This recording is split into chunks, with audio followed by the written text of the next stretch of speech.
As Jackie just reported, the nation's chief financial officers are indeed concerned about a trade war with China. China is concerned about the same thing. That country's premier said so himself today at the end of the annual meeting of China's parliament. Eunice Yoon tonight in Beijing.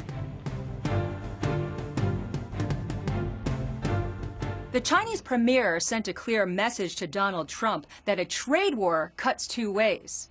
The premier warned that if the U.S. were to follow through with protectionist measures, then foreign companies, and especially American ones, can bear the brunt of those actions. American companies have long seen China as an important market to them. And he said that, yes, it's true, American companies have outsourced manufacturing to China, but that the bulk of the profits go back to American firms.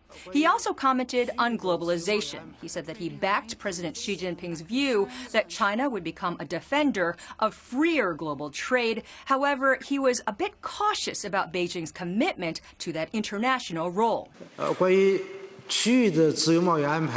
For regional trading arrangements that concerns China and where conditions are in place, we would have an open-minded approach to it, and we would be ready to work together with others to push them forward.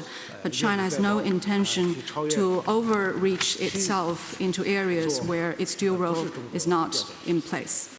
The premier also weighed in on the heightened tensions on the Korean peninsula after the missile tests by North Korea. So what we hope is that all the parties concerned will work together to de-escalate the situation, get issues back on the track of dialogue, and work together to find proper solutions. It's just common sense that no one wants to see chaos on his doorstep.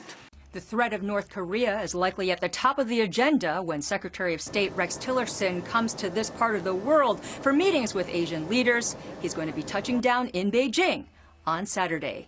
For Nightly Business Report, I'm Eunice Yoon in Beijing.